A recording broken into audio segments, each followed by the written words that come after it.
Horror कहानियां थी। Haunted बस। रात के करीब 11 बज रहे थे। सड़क पर इक्का तुक्का गाड़ियां चल रही थी। अपनी नाइट शिफ्ट खत्म करके शीला और निकिता बस स्टॉप पर खड़ी थी। आज तो हमें बहुत देर हो गई। पता नहीं घर जाने के लिए हमें कोई साधन मिलेगा भी या नहीं। अगर कोई साधन नहीं मिला तो कहीं रात इसी बस स्टॉप पर ना बितानी पड़े। अपनी काली जुबान बंद कर। जब देखो तब उल्टी बातें ही करती है। अरे कुछ देर रुक जाना, कुछ ना कुछ मिल ही जाएगा। लेकिन काफी देर तक इंतजार करने के बाद भी उन्हें कोई बस नहीं मिलती। धीरे धीरे समय के साथ साथ सड़क पर चलने वाली गाड़ियों का दिखना भी बंद हो जाता है। अरे ये देख, अब तो सड़क पर एक भी गाड़ी नहीं दिख रही। दूर दूर तक गाड़ी और किसी इंसान का नामो निशान नहीं है। एक काम करते हैं, वापस अपने ऑफिस चलते हैं। हम दोनों आज रात वहीं गुजार लेंगे। देख, तुझे अच्छी तरह पता है 10 बजे के बाद चौकीदार ऑफिस के मेन गेट पर ताला लगाकर अपने घर चला जाता है। ऑफिस जाने का कोई फायदा नहीं है। इस सुनसान सड़क को देख मुझे बहुत घबराहट हो रही है। एक काम करना, उसी चौकीदार के घर चलते हैं। वो भी तो परिवार वाला है। हम बेफिक्र होकर आज रात उसके घर पर रुक सकते हैं। अरे पागल, चौकीदार 10 बाई 10 की खोली में रहता है। उसके 4 बच्चे हैं। भला वो हमें अपने घर में कौन सी जगह देगा। अब तू ना ये बेकार की बातें बंद कर और चुपचाप खड़ी रह। शायद कोई लिफ्ट ही मिल जाए। फिर काफी देर इंतजार करने के बाद आखिरकार एक नीले रंग की बस उनके सामने आकर रुकती है।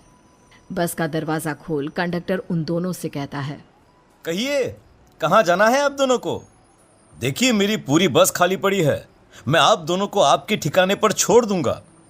इतना कहकर कंडक्टर मुंह में भरे पान की पिचकारी सड़क पर दे मारता है। निकिता, लोगों का कहना है कि कुछ महीने पहले इसी तरह अंधेरी रात में एक नीली बस के अंदर कुछ बदमाशों ने एक जवान लड़की की हत्या कर दी थी। इस बस का रंग भी नीला है। कहीं ये वही बस तो नहीं? कंडक्टर शीला की बात सुन लेता है और मुस्कुराते हुए कहता है,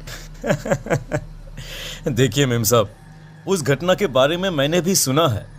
माना कि उस बस का रंग और मेरी बस का रंग एक है, लेकिन दुनिया में नीले रंग की एक ही बस तो नहीं है ना। हाँ, ये तो सिर्फ एक इत्तेफाक है। देखिए हमारी बस में एक मेम साहब पहले से ही बैठी हैं, चाहे तो आप देख लीजिए। निकिता गर्दन उठाकर देखती है तो बस के पीछे वाले हिस्से में एक लड़की कंबल ओढ़े बैठी हुई थी। सही तो बोल रहे हैं भैया, बस में पहले से एक लड़की बैठी है। चल अब हम भी बैठ जाते हैं, वैसे भी बहुत देर हो गई है। अरे ठहर जाना निकिता, मुझे डर लग रहा है। अरे तुझे इतना ही डर लग रहा है तो तू यहीं खड़ी रहे, मैं तो चली। अरे तुम मुझे छोड़कर कहाँ जा रही है? मैं भी चलती हूँ। दोनों बस में जाकर बैठ जाती हैं। देखते ही देखते ड्राइवर बस को तेज रफ्तार में चलाना शुरू कर देता है। तभी शीला की नजर पीछे वाली सीट पर अकेली बैठी लड़की पर पड़ती है। उस लड़की की लाल आंखें और उसका आधा जला हुआ चेहरा देखकर शीला घबरा जाती है। सुन निकिता, हमारे पीछे जो लड़की बैठी है ना, उसकी आंखें एकदम खून की तरह लाल और चेहरा किसी चुड़ैल की तरह डरावना दिख रहा है। अरे छोड़ ना, कौन कैसा दिखता है, मुझे इन सब बातों में कोई दिलचस्पी नहीं है।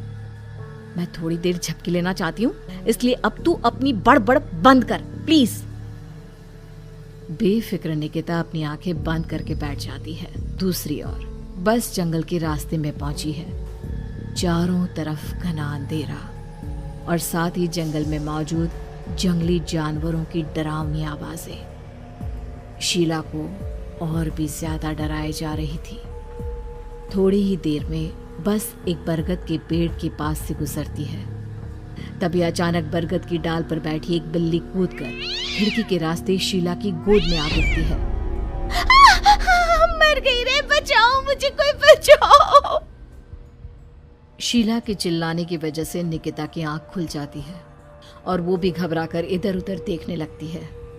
तभी पीछे वाली सीट पर बैठी लड़की उठकर शीला के पास आती है और बिना कुछ कहे उस बिल्ली को शीला की गोद से उठा उसे सहलाते हुए अपनी गोद में लेकर वापस अपनी सीट पर जाकर बैठ जाती है। अरे शीला, तू तो बहुत ही डरपोक है। जरा जरा सी बात पर उछल पड़ती है। मैं कल से अकेले ही सफर करूंगी। अरे मैं क्या करूं? वो बिल्ली अचानक मेरी गोद में आ गिरी।